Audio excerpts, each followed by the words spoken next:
26 Shemini Eighth.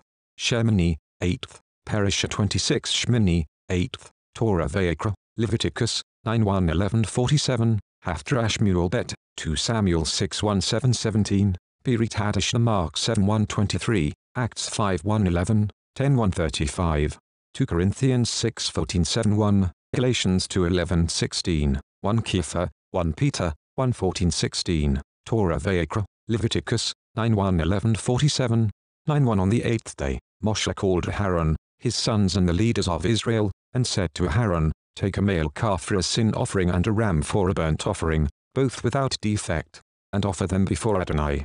Then tell the people of Israel, Take a male goat for a sin offering and a calf and a lamb, both a year old and without defect, for a burnt offering, and an ox and a ram for peace offerings, to sacrifice before Adonai, also a grain offering mixed with olive oil, because today Adonai is going to appear to you. They brought what Moshe had ordered before the tent of meeting, and the whole community approached and stood before Adonai. Moshe said, This is what Adonai has ordered you to do, so that the glory of Adonai will appear to you. Moshe told Aaron, Approach the altar, offer your sin offering and burnt offering, and make atonement for yourself and the people. Then present the offering of the people and make atonement for them, as Adonai ordered. So Aaron approached the altar and slaughtered the calf of the sin offering which was for himself. The sons of Aaron presented the blood to him, and he dipped his finger in the blood and put it on the horns of the altar. Then he poured out the blood at the base of the altar. But the fat, the kidneys and the covering of the liver of the sin offering he made go up in smoke on the altar, as Adonai had ordered Moshe. The meat and the skin were burned up completely outside the camp. Next he slaughtered the burnt offering. Aaron's sons brought him the blood, and he splashed it against all sides of the altar. They brought him the burnt offering, piece by piece, and the head, and he made them go up in smoke on the altar. He washed the inner organs and the lower parts of the legs and made them go up in smoke on top of the burnt offering on the altar. Then the people's offering was presented. He took the goat of the sin offering which was for the people, slaughtered it and offered it for sin, like the earlier sin offering. The burnt offering was presented, and he offered it in the prescribed manner. The grain offering was presented. He took a handful of it and made it go up in smoke on the altar. In addition to the morning's burnt offering, he slaughtered the ox and the ram, the people's sacrifice as peace offerings. Aaron's sons brought him the blood, which he splashed against all sides of the altar, and the fat of the ox and of the ram, the fat tail, the fat which covers the inner organs, the kidneys and the covering of the liver. They put the fat on the breasts, and he made the fat go up in smoke on the altar. The breasts and right thigh Aaron waved as a wave offering before Adonai, as Moshe had ordered.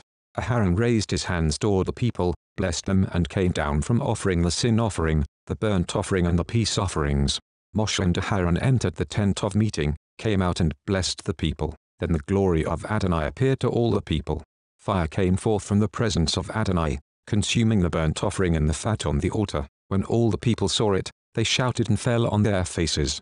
10:1 But Nadav and Abihu, sons of Aaron, each took his censer, put fire in it, laid incense on it, and offered unauthorized fire before Adonai, something he had not ordered them to do. At this, fire came forth from the presence of Adonai and consumed them, so that they died in the presence of Adonai. Moshe said to Aaron, This is what Adonai said. Through those who are near me I will be consecrated, and before all the people I will be glorified. Aaron kept silent. Moshe called Mishael and Elziphon, sons of Uzziel Aaron's uncle, and told them, Come here, and carry your cousins away from in front of the sanctuary to a place outside the camp. They approached and carried them in their tunics out of the camp, as Moshe had said. Then Moshe told Aaron and his sons Eleazar and Itamar, Don't unbind your hair or tear your clothes in mourning, so that you won't die and so that Adonai won't be angry with the entire community. Rather, let your kinsmen the whole house of Israel mourn, because of the destruction Adonai brought about with his fire. Moreover, don't leave the entrance to the tent of meeting, or you will die, because Adonai's anointing oil is on you. Adonai said to Aaron, Don't drink any wine or other intoxicating liquor, neither you nor your sons with you, when you enter the tent of meeting, so that you will not die. This is to be a permanent regulation through all your generations, so that you will distinguish between the holy and the common, and between the unclean and the clean, and so that you will teach the people of Israel all the laws Adonai has told them through Moshe. Moshe said to Aaron and to Eleazar and Itamar, his remaining sons, Take the grain offering left from the offerings for Adonai made by fire, and eat it without leaven next to the altar. because it is especially holy. Eat it in a holy place, because it is your and your son's share of the offerings for Adonai made by fire, for this is what I have been ordered. The breast that was waved and the thigh that was raised you are to eat in a clean place, you, your sons and your daughters with you. For these are given as your and your children's share of the sacrifices of the peace offerings presented by the people of Israel. They are to bring the raised thigh and the waved breast, along with the offerings of fat made by fire, and wave it as a wave offering before Adonai. Then it will belong to you and your descendants with you as your perpetual share, as Adonai has ordered. Then Moshe carefully investigated what had happened to the goat of the sin offering and discovered that it had been burned up. He became angry with Eleazar and Itamar, the remaining sons of Aaron, and asked, "Why didn't you eat the sin offering in the area of the sanctuary, since it is especially holy? He gave it to you to take away the guilt of the community, to make atonement for them before Adonai. Look, its blood wasn't brought into the sanctuary. You should have eaten it there in the sanctuary, as I ordered." Aaron answered Moshe, "Even though they offered their sin offering and burnt offering today, things like these have happened to me. If I had eaten the sin offering today, would it have pleased Adonai?" On hearing this reply, Moshe was satisfied. 11:1 Adonai said to Moshe and Aaron, "Tell the people of Israel, these are the living creatures which you may eat among all the land animals. Any that is a separate hoof which is completely divided and chews the cud, these animals you may eat, but you are not to eat those that only chew the cud or only have a separate hoof. For example, the camel, the coney and the hare are unclean for you, because they chew the cud but don't have a separate hoof. While the pig is unclean for you, because, although it is a separate and completely divided hoof, it doesn't chew the cud. You are not to eat meat from these or touch their carcasses. They are unclean for you. Of all the things that live in the water, you may eat these. Anything in the water that has fins and scales, whether in seas or in rivers, these you may eat. But everything in the seas and rivers without both fins and scales, of all the small water creatures and of all the living creatures in the water, is a detestable thing for you. Yes, these will be detestable for you. You are not to eat their meat, and you are to detest their carcasses. Whatever lacks fins and scales in the water is a detestable thing for you. The following creatures of the air are to be detestable for you. They are not to be eaten. They are a detestable thing: the eagle, the vulture, the osprey, the kite, the various kinds of buzzards, the various kinds of ravens, the ostrich, the screech owl, the seagull, the various kinds of hawks, the little owl, the cormorant, the great owl, the horned owl, the pelican, the barn owl, the stork, the various kinds of herons, the hoopoe and the bat. All winged swarming creatures that go on all fours are a detestable thing for you. Except that of all winged swarming creatures that go on all fours, you may eat those that have jointed legs above their feet, enabling them to jump off the ground. Specifically, of these you may eat the various kinds of locusts, grasshoppers, katydids and crickets. But other than that, all winged swarming creatures having 4 feet are a detestable thing for you. The following will make you unclean. Whoever touches the carcass of them will be unclean until evening, and whoever picks up any part of their carcass is to wash his clothes and be unclean until evening. Every animal that is a separate but incompletely divided hoof that doesn't chew the cud is unclean for you. Anyone who touches them will become unclean. Whatever goes on its paws, among all animals that go on all fours, is unclean for you. Whoever touches its carcass will be unclean until evening. And whoever picks up its carcass is to wash his clothes and be unclean until evening. These are unclean for you. The following are unclean for you among the small creatures that swarm on the ground: the weasel, the mouse, the various kinds of lizards, the gecko, the land crocodile, the skink, the sand lizard and the chameleon. They are unclean crawling creatures. Whoever touches them when they are dead will be unclean until evening. Anything on which one of them falls when dead will become unclean: wooden utensil, article of clothing, leather, sacking, any utensil used for work. It must be put in water, and it will be unclean until evening, then it will be clean. If one of them falls into a clay pot, whatever is in it will become unclean, and you are to break the pot. Any food permitted to be eaten that water from such a vessel gets on will become unclean, and any permitted liquid in such a vessel will become unclean. Everything on which any carcass part of theirs falls will become unclean, whether oven or stove. It is to be broken in pieces. They are unclean and will be unclean for you. Although a spring or cistern for collecting water remains clean, but anyone who touches one of their carcasses will become unclean.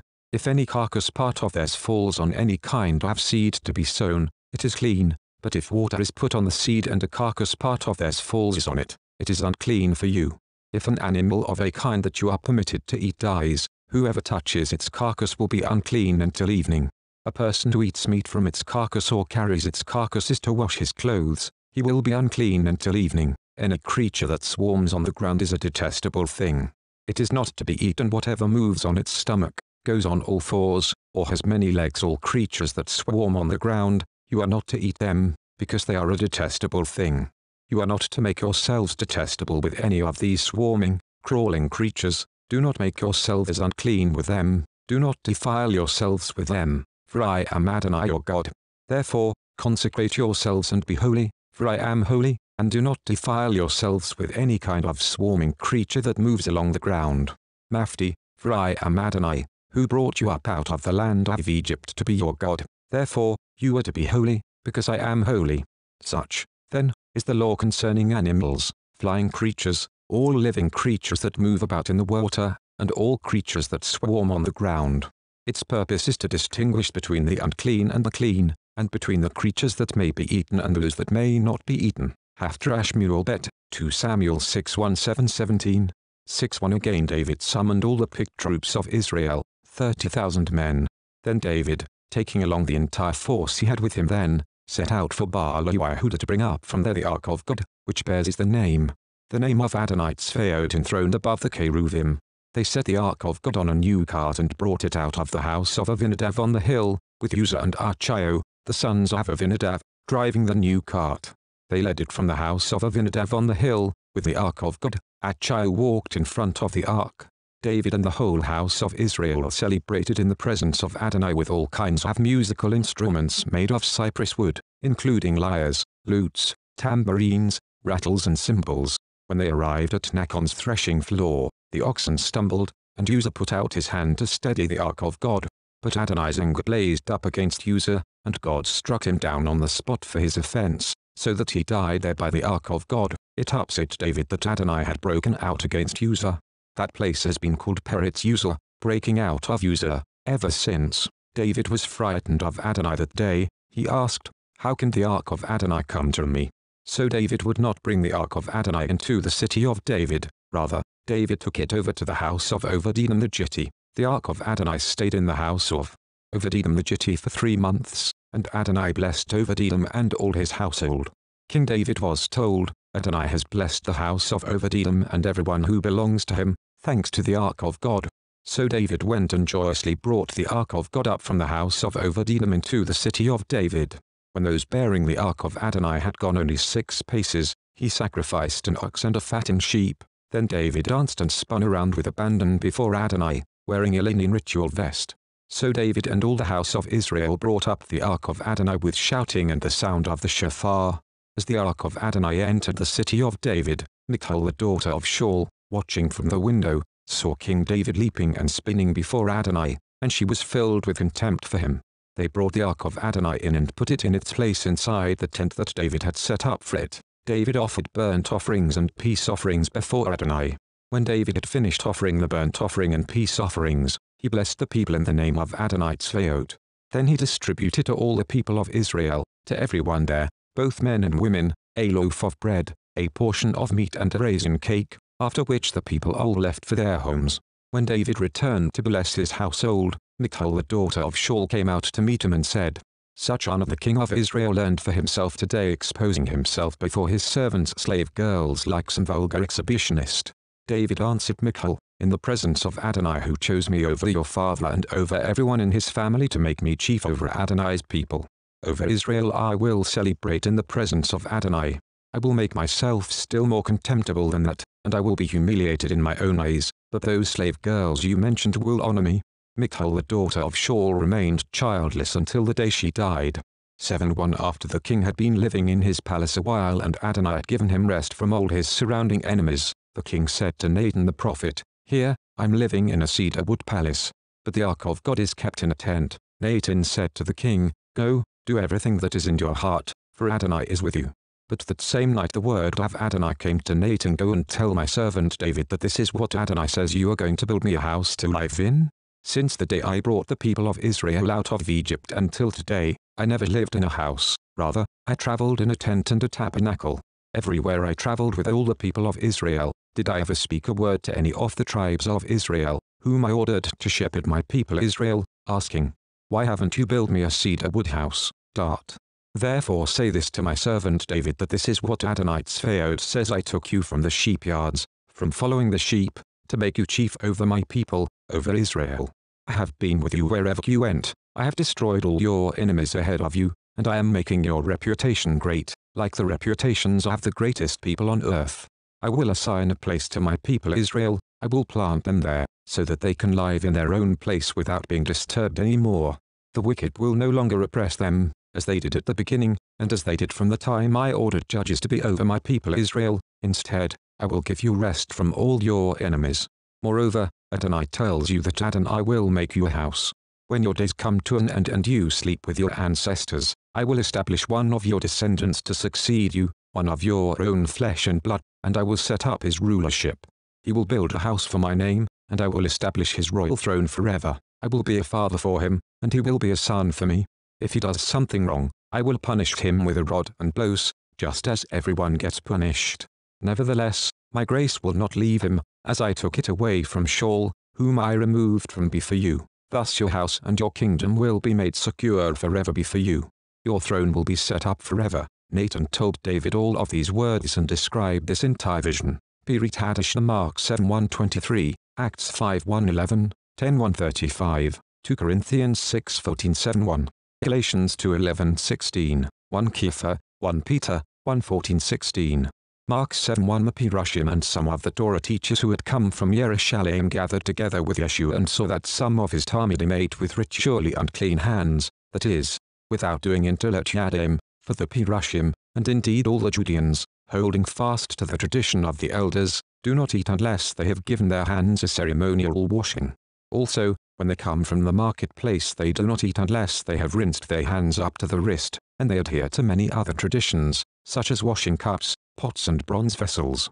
The Parashah and the Torah teachers asked him, why don't your Talmidim live in accordance with the tradition of the elders, but instead eat with ritually unclean hands? Yeshua answered them, Yeshua who was right when he prophesied about you hypocrites, as it is written, these people honor me with their lips, but their hearts are far away from me. Their worship of me is useless, because they teach man-made rules as if they were doctrines. You depart from God's command and hold on to human tradition. Indeed, he said to them, you have made a fine art of departing from God's command in order to keep your tradition.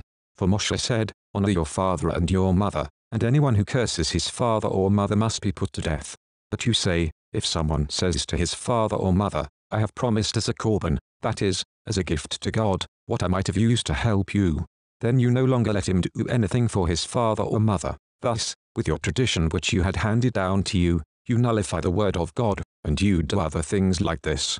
Then Yeshua called the people to him again and said, listen to me, all of you, and understand this. There is nothing outside a person which, by going into him, can make him unclean. Rather, it is the things that come out of a person which make a person unclean. When he had left the people and entered the house, his Talmidim asked him about the parable. He replied to them, so you too are without understanding? Don't you see that nothing going into a person from outside can make him unclean? For it doesn't go into his heart but into his stomach, and it passes out into the latrine. Thus he declared all food ritually clean.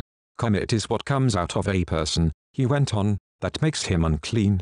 For from within, out of a person's heart, come forth wicked thoughts, sexual immorality, theft, murder, adultery, greed, malice, deceit, indecency, envy, slander, arrogance, foolishness. All these wicked things come from within, and they make a person unclean. Acts 5:1. But there was a man named Hananiah who, with his wife Shapira, sold some property and, with his wife's knowledge, withheld some of the proceeds for himself, although he did bring the rest to the emissaries. Then Kefa said, why has the adversary so filled your heart that you lie to the Ruach HaKodesh and keep back some of the money you received for the land? Before you sold it, the property was yours.